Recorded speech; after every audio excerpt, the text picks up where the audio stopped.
Saludos amigos, gracias por estar de nuevo con nosotros en su programa A Rajatabla, Peña de la Democracia en la República Dominicana, nuestro espacio más reflexivo de la semana.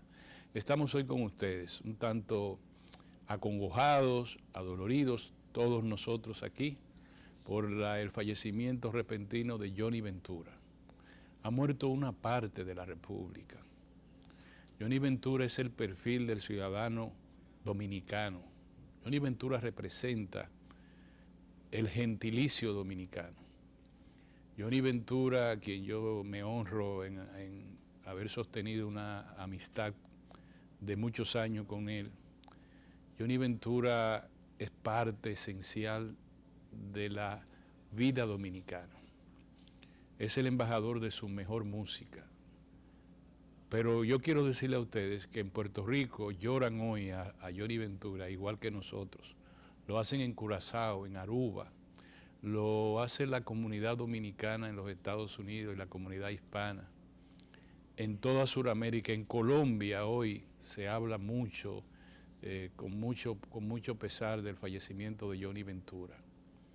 Johnny Ventura, y yo puedo decirlo de primera mano, fue un hombre bueno, un patriota ejemplar, un maestro de la música, un maestro y un incansable trabajador. Murió a los 81 años en gestión de trabajo. Estaba en Santiago para diseñar y ya realizar proyectos musicales que tenía pendientes. Fue un hombre que cada día se renovaba a sí mismo desde el punto de vista artístico. Y repito, hemos perdido a un maestro, hemos perdido al embajador de la música dominicana y hemos perdido a un gran patriota que ejerció la política como Duarte lo señaló. El quehacer más digno y más puro de ocupar la mente humana. Así lo hizo Johnny Ventura. El pueblo dominicano le brinda una despedida de héroe nacional, despide a uno de sus hombres más extraordinarios en toda la historia de la vida dominicana. Paz a los restos y al alma de Johnny Ventura. Juan de Dios Ventura Soriano, Johnny Ventura. Quisiera hoy recordar aquella vez cuando trabajábamos en el Canal 7, en el programa ¿Cuánto vale el show?, que era un programa muy amplio, que cuando cerró ese programa, Johnny Ventura me llamó, trabajaba yo en el Ministerio de Trabajo, la Secretaría de Trabajo en ese tiempo. Pasa por mi casa, Orión. Cuando fui a su casa, me guardó en efectivo un sobre con cerca de 900 pesos, que eran mis prestaciones por participar como periodista en ese programa. Y yo no había visto tanto dinero junto en ese tiempo, que por más que invertía, siempre me quedaba dinero, que eran casi 900 pesos. Lo recuerdo muy gratamente a mi querido amigo Johnny Ventura.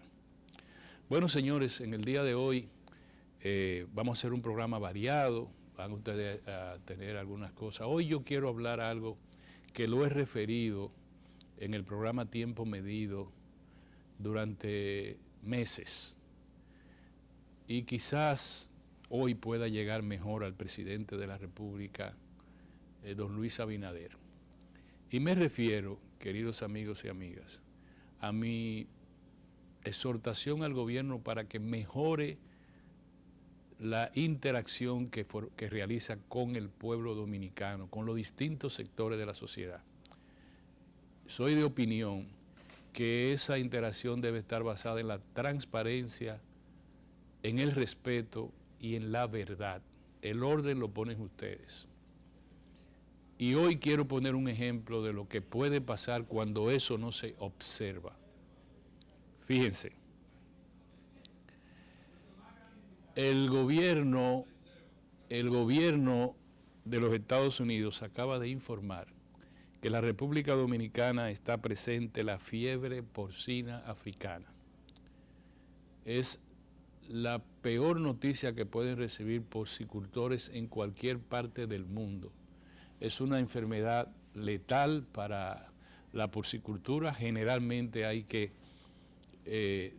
eliminar toda la población porcina infectada, quemar los lugares de crianza. ¿Y qué pasó? Bueno, lo que pasó fue que durante meses, el Ministerio de Agricultura, a través de su Dirección de Ganadería, señalaron que una situación, un brote que se produjo en Montecristi, era producto del mal manejo de la crianza porcina, de un manejo artesanal, que no se le inyectaban las medicinas correspondientes, que el sitio no era adecuado para los lugares de crianza no eran adecuados, etc. Tuvo que venir los Estados Unidos, su Departamento de Sanidad, y decir que en la República Dominicana hay fiebre porcina africana y que Estados Unidos va a mantener una vigilancia en todos puertos y aeropuertos al prohibir toda exportación de carne porcina de la República Dominicana o de sus partes. Yo le pregunto a ustedes, el Departamento de Veterinaria de la Secretaría del Ministerio de Agricultura no llegó a detectar la fiebre porcina en Montecristi. Ese departamento tuvo la osadía de decir, no vamos a decir que hay fiebre porcina, sino a decir que es atribuible falta imputable a los criadores de cerdos por la muerte de cerdos que se estaban produciendo en la zona. O era ignorancia total. En cualquier caso es grave. Grave. ¿Qué pasaría si en esa interacción con transparencia, con la verdad, con el respeto a los diversos sectores de la nación, con el gobierno, se le dice, mire, hemos detectado casos de fiebre porcina africana y vamos a crear un círculo sanitario para impedir que se propague esa enfermedad? ¿Y ahora qué hacemos? Es lo que le digo. La gente va a creer, por ejemplo, que no está en el país la variante Delta, de altísimo contagio epidemiológico. Si pasó eso con la fiebre porcina, no hay razón para uno creer que no ha pasado con la variante Delta. Se dice que está la variante Alfa y la variante Omega, que son peligrosas, pero están en 9 provincias. Yo lo creo porque lo están diciendo técnicos que saben de eso, del Ministerio de Salud. Pero los técnicos del Ministerio de Agricultura no sabían que aquí estaba la fiebre porcina. ¿Y por qué dijeron que eso era falta imputable a los criadores de cerdos solo y no señalar que aquí está la enfermedad más letal de la crianza de cerdo a nivel mundial? Yo quiero decirle a ustedes, queridos amigos y amigas, que desde 1993-92 hasta ahora está prohibida la exportación dominicana, la importación de carne de la República Dominicana hacia el mercado de los Estados Unidos, por un tema fitosanitario mal manejado. Tenemos casi 30 años que no exportamos carnes a los Estados Unidos por falta imputable a las autoridades de ese entonces. Si no tenemos una relación transparente de verdad, miren, sí, aquí está la fiebre porcina, sí, aquí está la variante Delta, si lo fuera, o no está la variante Delta, no está la fiebre porcina, y que uno diga, yo le creo a las autoridades, porque las autoridades son responsables y no utilizan la mentira ni las medias verdades. Para todo, para la economía. ¿Qué falta qué hacemos con el endeudamiento? Miren, el endeudamiento lo hemos tenido alto a causa de la pandemia, hemos tenido que hacer esto, aquello y lo demás, y la gente entiende. Ahora, no me diga que el endeudamiento está controlado. Dígame, por ejemplo, que los 139 millones de dólares que aprobó ahora en 3 préstamos el Congreso de la República van dirigidos, ustedes lo pueden decir muy bien, miren, vamos a ampliar el metro desde el kilómetro 9 hasta la entrada de los Alcarrizos. Para eso tomamos un préstamo. Y eso tiene un retorno a la economía de tanto. Y la gente dice, está bien, ese préstamo está bien. Y el otro dinero va a ser utilizado para un programa de innovación agropecuaria, de sanidad e innovación agropecuaria, donde debió estar las investigaciones relacionadas con la fiebre porcina. Bueno, eso ayuda a la agropecuaria.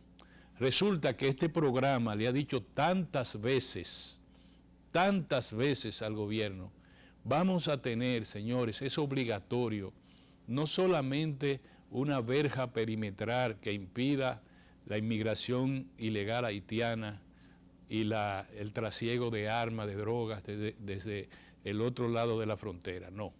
Vamos a tener una verja sanitaria que impida que más de 10 millones de ciudadanos haitianos que residen del otro lado, que no están vacunados, puedan producir un rebrote pandémico en la República Dominicana con el tiempo.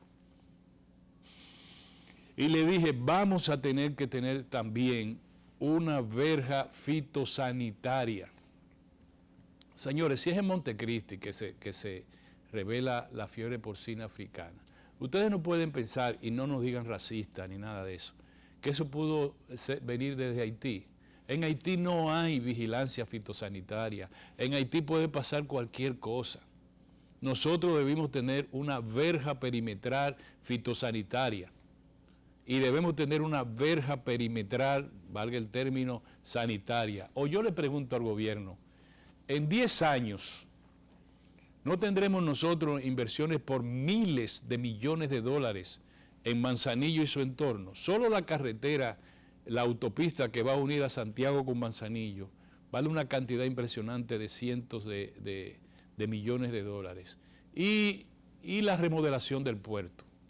Y la construcción de un parque de producción energética de 800 megavatios. Si el de la Santo Domingo costó 2.600 millones, casi 2.000 millones, perdón, de dólares, el de Punta Catalina, ¿cuánto costará el otro? ¿Y cuánto costará la zona franca que se va a instalar ahí? ¿Y cuánto costarán las obras de accesorio que tendrá ese parque industrial y todo lo que ahí se lleva? Y si ahí nosotros tenemos rebrote pandémico o fitosanitario, ¿qué le pasa a esa inversión? Van a invertir en una zona que no es garantista en términos de la producción que va a ser exportada a los Estados Unidos. Y ahora vámonos al sur de la frontera. El cuarto polo turístico, cientos de millones de dólares, miles de millones de dólares en 10 o 15 años. ¿Qué pasará? ¿Qué pasará? Por tanto, esta lección que nos acaba de dar, trágica por cierto, el destino con la fiebre porcina africana, quizás con esto se entienda a lo que este programa ha estado abogando de manera permanente. Señores, vámonos a un cambio, porque como ustedes saben, la nueva nomenclatura del programa Rajatabla conlleva una conversación con uno de los personajes importantes de la vida dominicana. Nos vamos a un cambio y vamos a retornar casi de inmediato.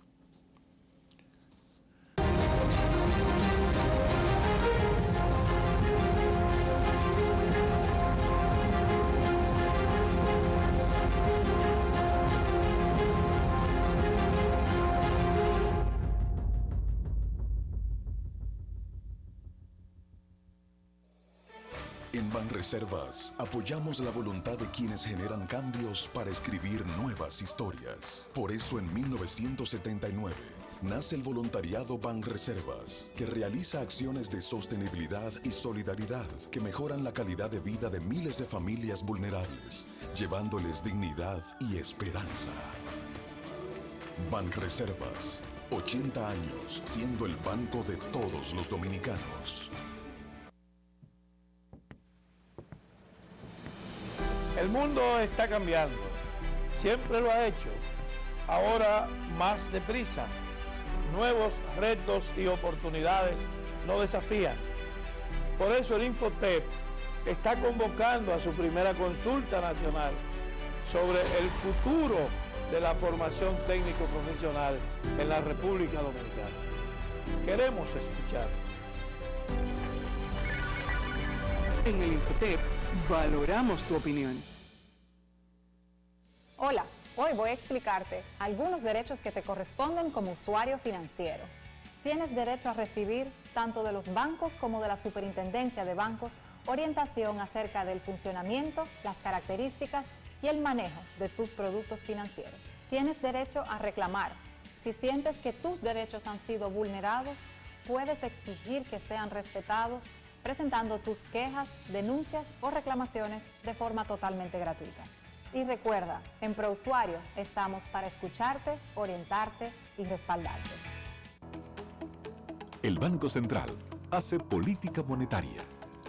Para ello, utiliza la tasa de política monetaria, buscando incidir en las tasas de interés a que los bancos captan ahorros y prestan para el consumo de los hogares y la inversión de las empresas.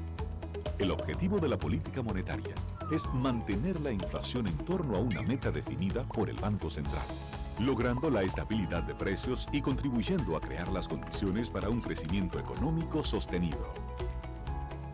Banco Central de la República Dominicana, por la estabilidad y el crecimiento.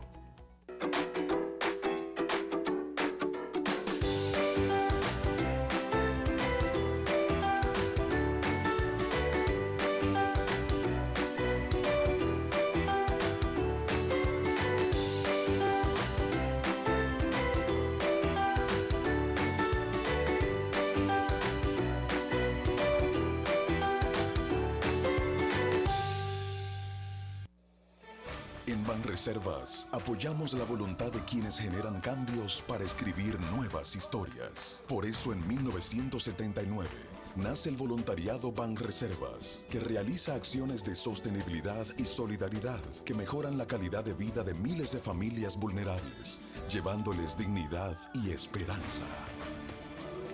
Banreservas, 80 años siendo el banco de todos los dominicanos.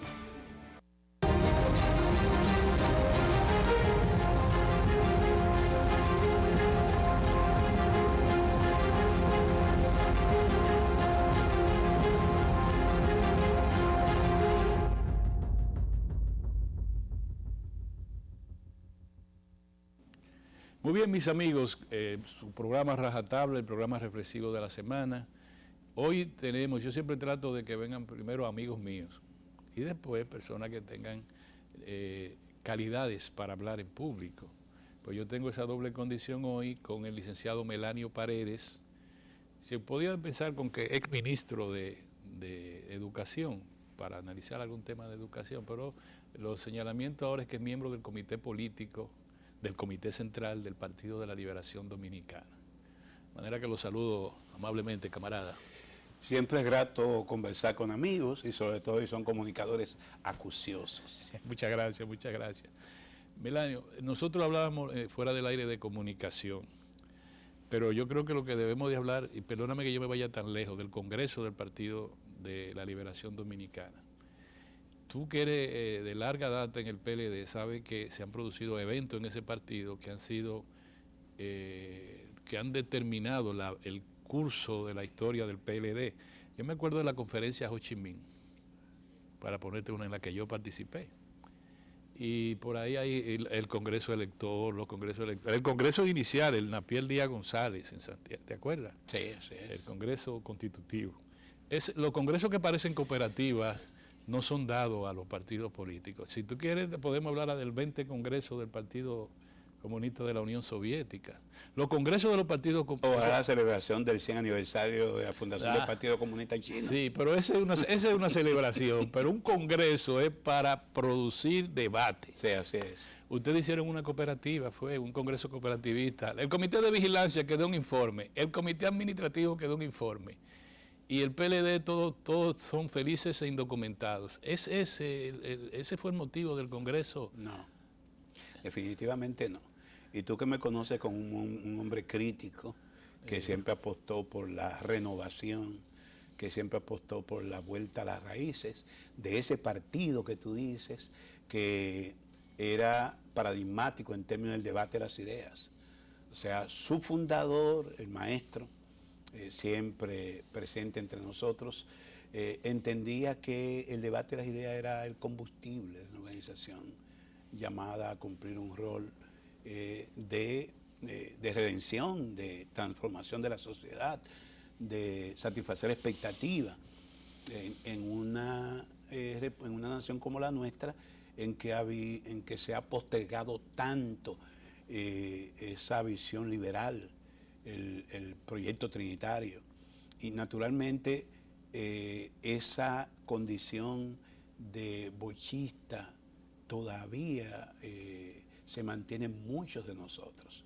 Por eso debo decirte que si hay un elemento fuerte en el último año en que el partido se dividió de manera irremediable, perdió las elecciones y perdió el poder, y encima de eso fue sometido desde el pasado 16 de agosto a un proceso de asedio, sobre todo con el enjuiciamiento a funcionarios de la pasada gestión y relacionados con el propio presidente Medina. La clave para que el PLD hoy se mantenga de pies, se mantenga como la primera fuerza opositora, esté cumpliendo con el error que nos planteamos desde el 8 de agosto cuando se reunió el antiguo comité político para definir qué hacer pasada la derrota electoral, es su agenda. O sea, el PLD ha mantenido de manera firme su agenda. Y esa agenda se comenzó a ejecutar el 4 de octubre del 2020 y se mantiene hasta hoy. Y deberá desarrollarse hasta el 15 de diciembre, cuando se cumple el 48 aniversario del partido. Porque ¿qué significa? ¿Qué agenda está agotando el Partido de Liberación Dominicana? Estamos, y se hizo una evaluación de todo el proceso, estamos aprendiendo de nuestros propios errores. El partido se ha convertido en una cantera permanente de discusión, de reuniones, de transformación, hasta el punto, y te lo doy como una muestra para que no creas que ha sido un congreso cooperativo, porque ahora estamos en la fase de reorganización del partido, que es un mandato del 9º Congreso José Joaquín Vido Medina. Ese congreso ha sido tan emblemático como el Napier Díaz González, el Juan Pablo Duarte de Fundación, o el Rafael Caseacta del 2005, que también fue importante. Y nosotros, en la última reunión del comité político, procedimos a completar las secretarías del partido, que hacía mucho que eso no funcionaba, con la selección de los restantes subsecretarios que conforman los 12 de cada una de las 38 secretarías del partido. ¿Los premios de consolación? ¿Qué significa? No, ¿qué significa eso? El PLD hoy está en condiciones de tener un gabinete sombra. El PLD está hoy en condiciones de, en cada área de políticas públicas que impulsa el gobierno dentro del Estado Dominicano, estar en capacidad de examinar esas iniciativas de política y fijar una posición, no necesariamente crítica. Si son iniciativas positivas, saludarlas. Si son iniciativas que entendemos negativas o que pueden perjudicar a la ciudadanía, a una parte de la población, entonces hacer los reparos del lugar. Eso lo hemos logrado en apenas 10 meses. Y significa que nosotros estaremos en condiciones en el próximo año 2022 de prepararnos para el retorno al poder. Muy bien, ahora vámonos al presente. Ya me hiciste, lo vamos a discutir después porque tú vas a venir varias veces a este programa. Vamos a esperar a ver los resultados del Congreso, porque las medidas de carácter político, coyunturales, las toman los partidos, pero los congresos signan la vida a largo plazo de un partido. Entonces vamos a esperar, vamos a ver qué pasa. Yo creo que un presidente de un partido, como lo es en este caso el licenciado Danilo Medina, lo que señaló en las 2 o 3 veces que ha podido hablar, son duros para el partido. Le dijo a la pequeña burguesía del partido, ustedes lo que andan buscando es prebenda, no trabajaron si no le daban prebenda. Eso yo no lo vi que lo analizó. Yo hablé de aprender de nuestros errores. ¿Ah? De la ruptura del grupismo, el tema de que los procesos electorales se adocenaban para que mis amigos relacionados, súcubos o súbditos, pudieran pasar. No, ha habido un proceso de real democracia y naturalmente son procesos. Yo me acuerdo que tú estabas muy contestatario con esta militante del partido de toda la vida, yo creo que desde antes del PLD, ¿cómo se llama? Que estaba muy vinculada a la cultura, está. Sí, con Ana Silvia Reynoso de Aborto. Que ella en sí mismo es un ejemplo de un baluarte. Porque fue antes del 14 de junio. Sí, eso es. Porque dicho sea de paso, murió recientemente Bambán, su esposo. Sí. Estuve compartiendo con ella en la funeraria. Y ella se quedó en la Fuerza del Pueblo, no me acompañó. No te acompañó. En el PLD, pero igualmente es una persona que me merece mucho respeto.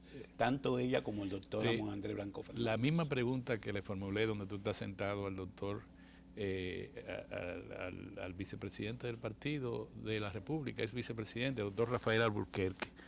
¿Tú crees posible en cualquier escenario del 2024 un reencuentro electoral entre las fuerzas que se dividieron en el PLD, es decir, el liderazgo dividido, el doctor Leonel Fernández y el presidente Medina?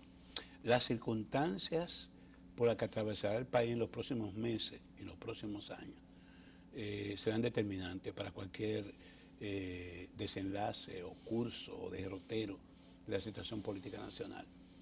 Y yo entiendo que en algún momento nosotros conocemos lo que es la historia de los gobiernos del antiguo PRD, que es hoy el PRM.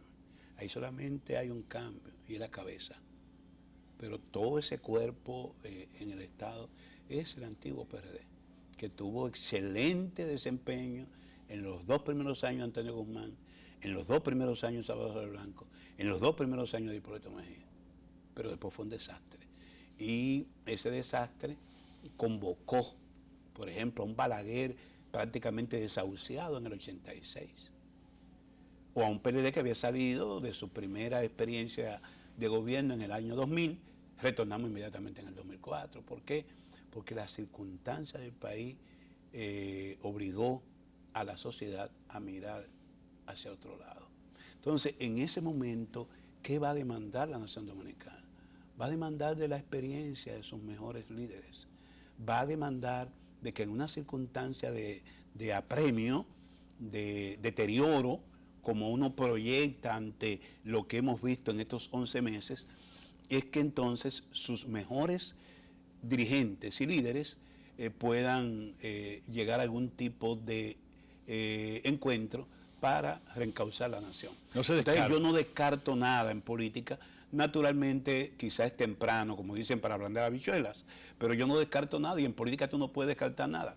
El propio doctor Balaguer dijo una vez que en política los antiguos enemigos pudieran terminar siendo los mejores aliados y los tuyos pudieran ser tus peores enemigos. Entonces, en este caso, nosotros no podemos descartar nada en política. Melanio, ya está en su fase conclusiva el juicio de Odebrecht, donde hay dirigentes de los 2 bandos que se dividieron. Y por tanto, ese es un juicio emblemático. Va a determinar el futuro de otros casos pendientes. Y de repente llamó mucho la atención que todas las piedras cayeran en el patio, o casi todas las piedras cayeran en el patio de la residencia del presidente, su familia. Por tanto, esto lo valora pensando lo que va a pasar con otros. El Ministerio Público dice que tiene más de 100 expedientes en fila para hacerlo, lo que te da una impresión de que esto puede venir hasta el 24. Y lo otro es que los americanos, uso la expresión que usa el pueblo, los americanos, fue el embajador interino, el encargado de negocios, el que llevó al presidente de la República el proyecto de extinción de dominio. Se lo llevó él, lo ponderó y dijo que eso era una buena medida para detener la corrupción. No tengo que decirte que es quitarle los bienes a los imputados. El mismo día en que el Departamento de Estado rinde un informe sobre el clima de inversión y señala que este gobierno apresó, no la justicia independiente, que el gobierno presidido por Luis Abinader metió preso a personas que parecían intocables de la pasada gestión. Y ese mismo informe del Departamento de Estado, que se hizo público justo el día en que el presidente va a la firma de ese acuerdo para recibir unos dolaritos y al mismo tiempo recibir las pautas que el gran imperio entiende debemos recorrer para garantizar y asegurar sus inversiones en el país. Lamentablemente el presidente Abinader lo pusieron a la defensiva, porque decía ese informe que había que someter a los funcionarios corruptos, y no habló en términos pasados, habló en presente. De manera que con esa señal que aconteció esta semana, lo que yo veo es lo siguiente, que lo he afirmado y lo he dicho durante todo este proceso. Cualquier iniciativa de un gobierno o de la justicia que pretenda utilizarse simplemente como arma. Ahora hay un término en inglés, el término de la judicialización de la política, hay un término de cómo estos juicios se ventilan primero en los medios y van condicionando a los jueces. Pero hemos visto cómo en Brasil está de regreso aquellas acciones y actuaciones paradigmáticas de un famoso juez en aquel país y que resultó ser casado. Pero oye una cosa, espérate, estamos hablando de Lula, no comparemos. Bueno, pero aquí se hicieron similitudes cuando salió el caso de Odebrecht. Y se decía que justamente Lula y bueno, si la estamos hablando del caso de Odebrecht, eran los asesores de los gobiernos, tanto de Leonel Fernández como Danilo Medina. Lo que quiero señalarte es lo siguiente. Todavía hay mucho que ver en este país. Y yo entiendo que es importante que podamos sanear la partidocracia, que podamos someter y condenar de manera ejemplar a los que, yendo como servidores públicos, burlan la confianza del pueblo dominicano y lo utilizan en su propio provecho. Pero esto no es exclusivo del Partido de la Liberación Dominicana. Esto nos atañe a toda la sociedad, porque esa corrupción es sistémica. Esa corrupción tiene corruptos y tiene corruptores. Y aquí nunca se ha enjuiciado a los consorciados, a los empresarios, a los agentes privados que se benefician de la corrupción pública. Dijeron todas. Entonces, yo estimo que lo que debió ser un juicio paradigmático como el de Odebrecht, por sus vinculaciones y ramificaciones internacionales, hoy tú no sabes a ciencia cierta si terminará siendo más cara la sal que el chivo. Si finalmente no hay sanción, entonces evidentemente que es un premio a la impunidad. Pero si hubiera sanción con un expediente mal instrumentado, tipificado por la primera figura de la Procuraduría General de la República hoy en funciones, entonces tú dirías que puede ser que vayan a la cárcel inocentes y culpables se queden en la calle. Muy bien, vamos, yo creo que todavía te queda un tiempo, yo sé que tu agenda está muy difícil, pero vámonos a un cambio y vamos a quedarnos entonces con Melanio Paredes hasta el final del programa. ¿Le parece a la dirección? Vámonos a un cambio, cómo no, retornamos casi de inmediato.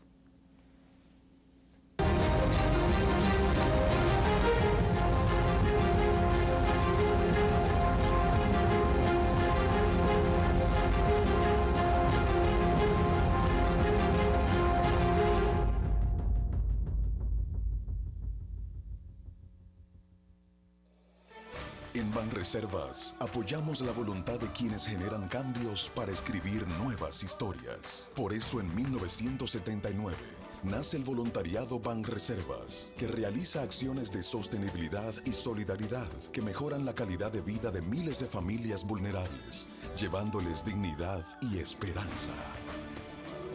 Banreservas, 80 años siendo el banco de todos los dominicanos. Hola, hoy voy a explicarte algunos derechos que te corresponden como usuario financiero.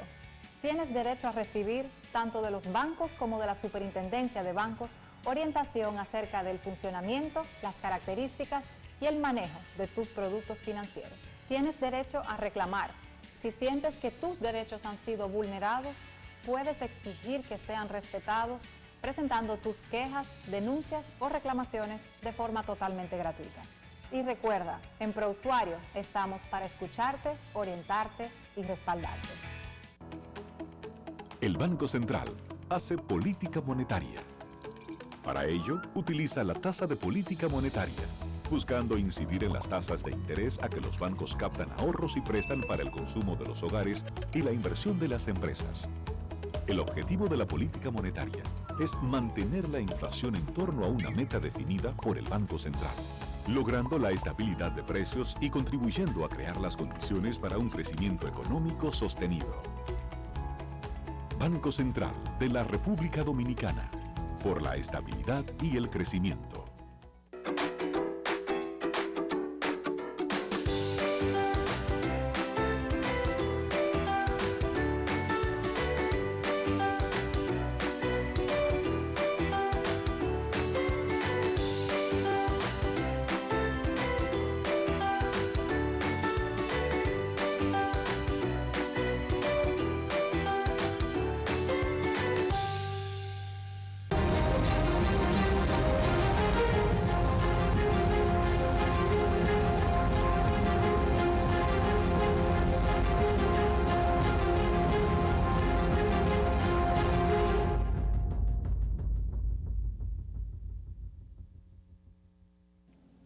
Justamente hoy termina el año escolar. Melanio, tú fuiste secretario de Educación, te toca valorarlo. Yo pienso que fue un año atípico, pero lo que yo veo es que hubo una inversión bastante grande. ¿Qué te parece la educación dominicana al día de hoy con la ponderación de que estamos en un momento pandémico?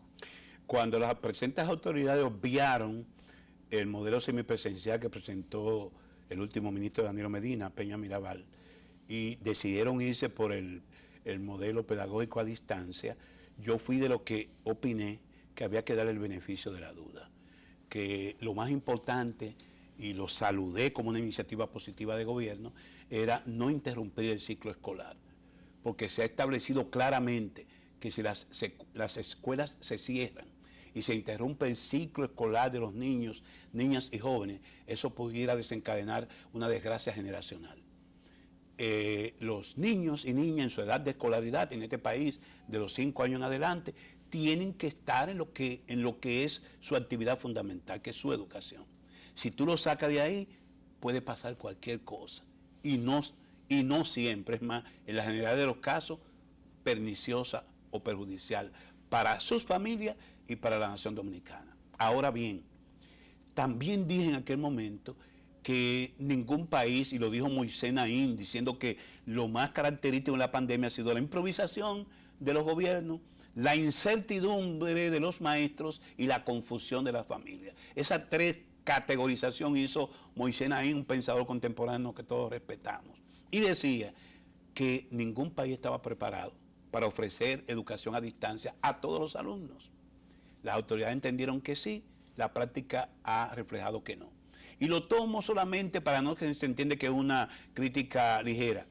La resolución 03-2021 de las presentes autoridades establecen 14 herramientas distintas para evaluar los aprendizajes de los niños en este año. Y eso significa entonces que no fue predominante invertir más de 5.000 millones de pesos en alquiler de espacios de televisivos y radio para un modelo que no hay certidumbre del alcance que logró ni la retroalimentación de las familias y los alumnos. Una inversión cuantiosa, además de casi 19.000 millones en la inversión en dispositivos electrónicos. 25.000 millones que las autoridades tendrán que decirnos cuál fue el retorno. Pero antes que llamar entonces al otro modelo, porque aquí este gobierno vacula de manera radical, de un modelo a distancia absoluto a un modelo presencial absoluto, sin ver que en la realidad hay intersticios, hay zonas que se entrelazan. Y lo que pasó en República Dominicana es que muchas escuelas se fueron a un modelo semipresencial, que aún contraviniendo la orientación del ministerio, convocaban sus alumnos en cantidades como pudieran. Los colegios hicieron eso. Y los colegios hicieron eso, pero además un mecanismo que fue único y que no fue diseñado por educación, y era la conversación vía WhatsApp entre los maestros y los alumnos, porque era la plataforma más simple, más accesible. La otra, difícilmente podamos ver resultados. ¿Qué es lo que ha dicho el PLD en un documento que me correspondió elaborar conjuntamente con varios exministros, con el sector magisterial de nuestro partido, y que depositamos en el Consejo Económico y Social? Hay que convocar los actores, hay que evaluar el final de este año de hoy, hay que ver cómo vamos a promover los alumnos, hay que ver cuáles son las acciones remediales que se van a implementar para que el próximo ciclo no esté afectado por alumnos que no tenían los dominios para poder pasar de curso. Y finalmente, que se retome y se pueda ir a la renovación del pacto educativo, un acuerdo que respetó el presidente Medina en ocasión de la aprobación del 4%, que tiene un horizonte hasta el 2030, que sigue vigente, que estas autoridades no han mirado para allá, a pesar de que eran muy exigentes demandando en ese foro, y ese documento lo depositamos en el Consejo Económico y Social a los fines de que se convoque al Consejo General del Pacto Educativo para que ventilemos esta situación. Muy bien, yo pienso que esa es la posición del Partido de la Liberación Dominicana, la dejamos ahí, ojalá que la prensa la recree para que sepamos especialmente qué se hizo y la retroalimentación.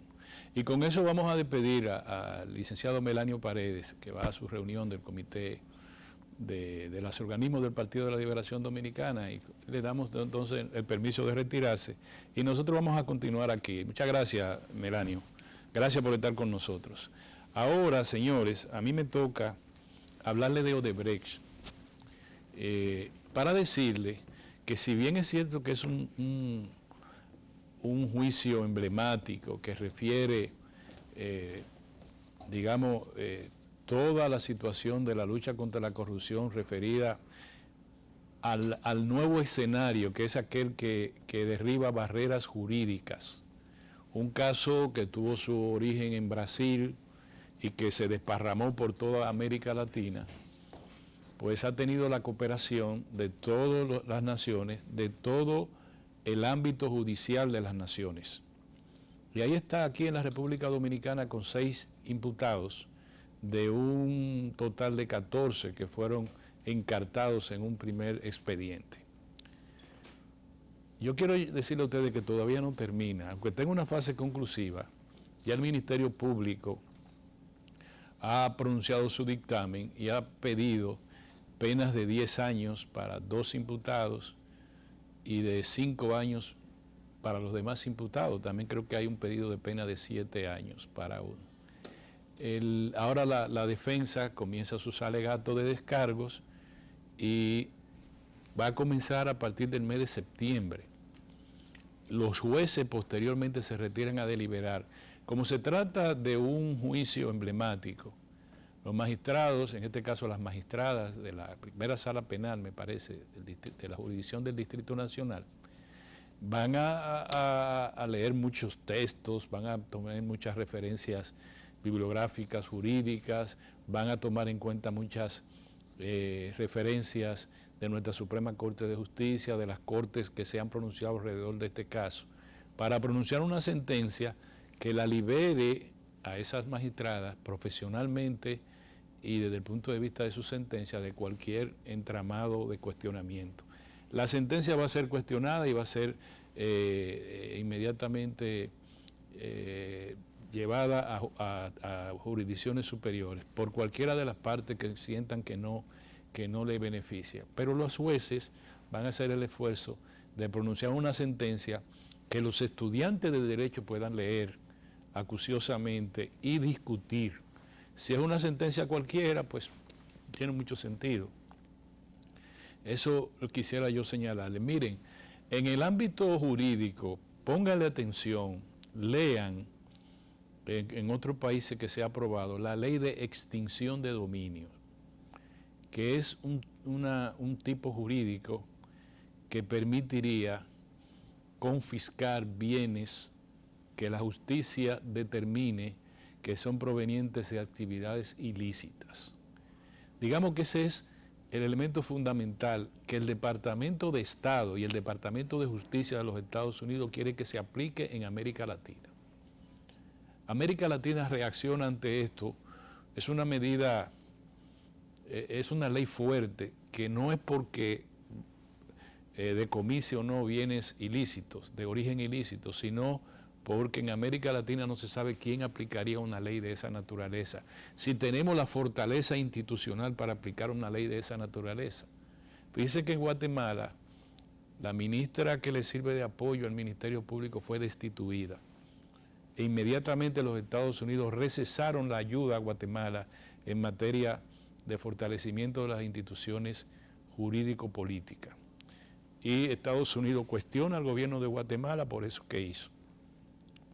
Recuerden también que antes de eso, uno de los gobiernos de Guatemala le dio 24 horas a todos los fiscales extranjeros nombrados por Naciones Unidas para intervenir judicialmente a Guatemala. Miren lo que está pasando en Nicaragua. Fíjense que en términos de lucha política, Estados Unidos ha puesto más su empeño en Cuba que en Nicaragua.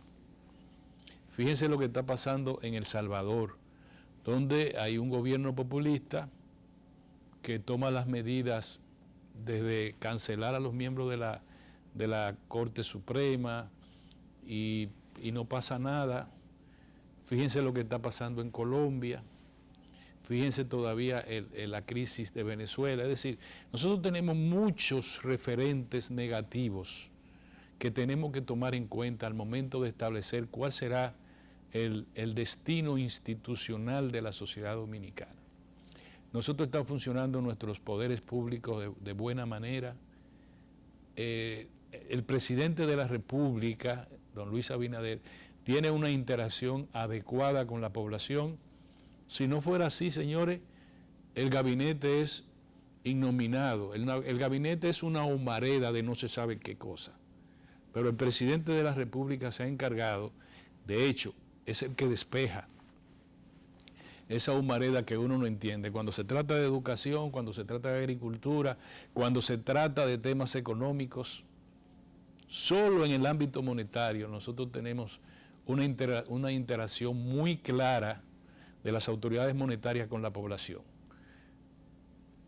Cada momento el gobernador del Banco Central y sus autoridades para cualquier tema establecen las normas que están tomando junto con un sector de lo más fuerte que tiene la institucionalidad dominicana en referido a los sectores económicos, como es el de intermediación financiera.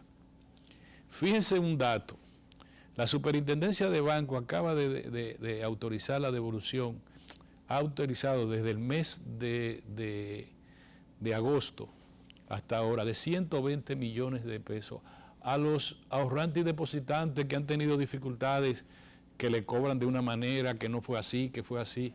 El órgano regulador del sistema bancario, que es la Superintendencia de Banco, ha emitido resoluciones, no, se le devuelve los dineros en tales circunstancias, se le devuelve tal cosa. 120 millones de pesos ha recibido de devolución los usuarios o depositantes del sistema de intermediación financiera. Es decir, el sistema globalmente, el sistema institucional dominicano marcha bien.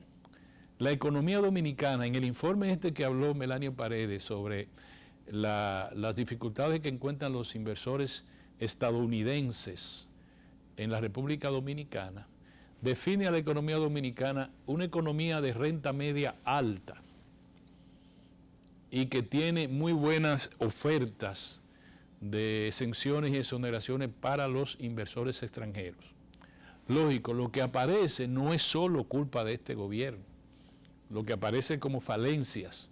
Por ejemplo, el soborno, desde los tiempos de Concho Primo, es verdad que en distintas instancias, incluida la judicial, incluida las instancias relacionadas administrativas del orden judicial, suelen pedir o recibir sobornos. Los abogados se manejaban de esa manera durante años.